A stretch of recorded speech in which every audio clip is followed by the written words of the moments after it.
नमस्कार career track India YouTube channel आपन समस्त को स्वागत। आज गोटे नुआ जॉब वैकेंसी विषय में आलोचना करबा जोते कि पंचायत समिति कार्यालय तरफ आछि बारकोट रो देखि पारथिबे नोटिफिकेशन आसी जाइछि विज्ञापन जो बारकोट पंचायत समिति रे आपनकर पोस्टिंग हबो। आवेदनकारी योग्यता कौन आपनकर रहितबे ना आपण सही अंचल बासिंदा होइतिबे स्थायी बासिंदा होइतिबे जेमिति आपण ग्रेजुएशन कंप्लीट करथिबे आ आपनकर बयस 21 रु 35 वर्ष भितर हेइथिबा दरकार। केमिति आपनकर चयन हबो माने सिलेक्शन हबो आपनकर मैट्रिकुलेशन +2 +3 मार्क जो रखचंती से एग्जाम रे सेही अनुसार ही आपनकर सिलेक्शन हबो। एग्जाम कोनोसी भी एग्जाम हबोनी देखि परथि मैट्रिकुलेशन पई 30% +2 पई 30% एवं +3 पई 40% एई भली सेमानकु आपण मानकु मार्किंग करिवे। देन आपनकर सैलरी रहउची 8000 रहउची मासकु। यार लास्ट डेट केबे रही ना 26 जून 20 तारीख लास्ट डेट रही यार। आवेदन केमिति आवेदन करेंगे ना ये जो पीडीएफ टी देछि ता तळे गोटे देछि आपण देखि परथिबे एटी एप्लिकेशन फॉर्म टी ए फॉर्म टी को आपण फिलअप कर देबे। एटी अछि आवेदन करूथवा ग्राम पंचायत रो नाम आपण जो ग्राम पंचायत पई आवेदन करतुंती से ग्राम पंचायत रो नाम लिखिबे आपनको नाम लिखिबे बापांको नाम रहिबो ताई ठिकाना जोगाजोग ठिकाना ये सब रखिए। ये पट साइड जो पासपोर्ट साइज फोटो अच्छी ये पासपोर्ट साइज फोटो गोटे मारे। देन आपंकर जातीयता माने आपण इंडियन बोली धर्म आपणकर हिंदू कि मुस्लिम जहाँ भी आपन ये मेंशन करेंगे लिंग पुरुष कि महिला लिखिए जन्म तारीख आपंकर लिखिदेवे शिक्षागत योग्यता ये मेंशन करदे। देन आपणकर जो क्वालिफिकेशन अच्छी मैट्रिकुलेशन +2 +3 रे केते मार्क रखिले और फर्स्ट क्लास पाइथिले कि सेकेंड क्लास पाइथिले केते नंबर रखिथिले केते परसेंट रखिथिले एडी सब मेंशन करदेबे। मोबाइल नंबर देबे ईमेल ठिकाना भी देबे तापर कौन तळक अच्छी कौन ना जो डिक्लेरेशन थाए सेटा एटी अच्छी स्थान लिखिकी तारीख लिखिकी एटी आपनकर गोटे फुल सिग्नेचर करदेबे। एभली भाव में फर्म टी को भरीदेवे। भरी सारा पर ये जो देछि एड्रेस देछि से एड्रेस आपन रजिस्टर पोस्ट हो बा स्पीड पोस्ट माध्यम से पोस्ट करदेबे। से फर्मटा भरवा सहित आपणकर जो जो सब ये डॉक्यूमेंट्स देछि मैट्रिकुलेशन +2 एवं +3 जो सर्टिफिकेट ताकू आउ कौन ना आपणकर बासिंदा प्रमाणपत्र माने रेसिडेंट सर्टिफिकेट आ 2टी पासपोर्ट साइज फोटोग्राफ देबे। लफाफा उपरे आपण कंडल ग्राम पंचायत जोगाण सहायक पई आवेदन पत्र उल्लेख थिबा आवश्यक। से जो लफाफा देबे ता ऊपर आपण लिखिदेबे जे कंडल ग्राम पंचायत रे जोगाण सहायक पई आवेदन पत्र। ठीक अच्छे ना से केमी जानवे तोटा क्लीयर हो।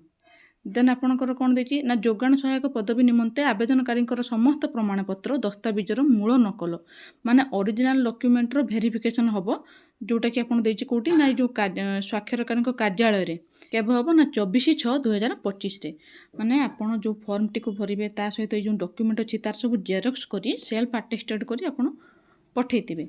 देन आपनकर डॉक्यूमेंट वेरिफिकेशन हम जो थी कि आप निजे सांगरे ओरिजिनल सर्टिफिकेट सब नहीं जाइए 24/6/2025 रे हम पूर्वाह्न 11 माने 11टा पाखु स्टार्ट हम। ठीक अच्छे एबे ए जो एप्लिकेशन टी आप कौ एड्रेस रे पठेबे ना ये देखते जो देछि आवेदन पत्र ग्रहणर शेष तारीख ये जो देछि जो लिखी गोष्ठी उन्नयन अधिकारी बारकोट जिला देवगढ़ ओडिशा 768-110 ये जो तांकरी कार्यकाल रजिस्ट्री पोस्ट हो बा स्पीड पोस्ट हो आपड़ ये एड्रेस रे ही पोस्ट करेंगे। मन रखु 20 तारीख हूँ जून 20 तारीख हूँ लास्ट डेट से 20 तारीख पूर्वर आपण एप्लिकेशन ऑफिस रे जाई पहुँचवा दरकार। तो सबुकिछि एसेंशियल जिनस मु कहीदेली। एबे आमे जानिबा जे केमिति आपण ए पीडीएफ टी को पाइबे आ कोउटु ए जो एप्लिकेशन फॉर्म टी को पाइबे। ए पीडीएफ रे एप्लिकेशन फॉर्म टी अटैच अछि तो चलंतु मु कहि दोछि आपण निजे केमिति फोन रे ए एप्लिकेशन फॉर्म टी को डाउनलोड करि परिबे।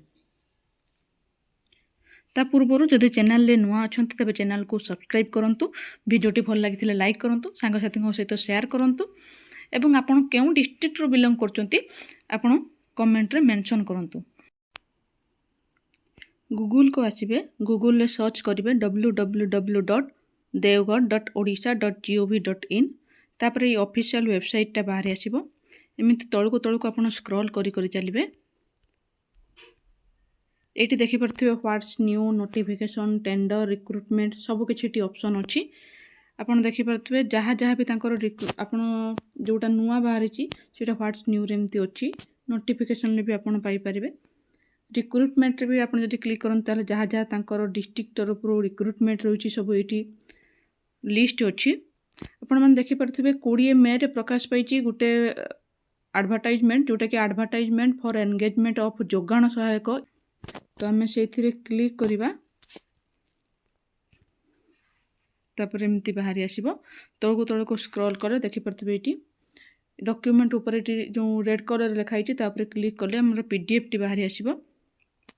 PDFଟିକୁ ଓପନ୍ କରିବା, ଦେଖିପାରୁଥିବେ ଏଇଠି ଆପଣଙ୍କର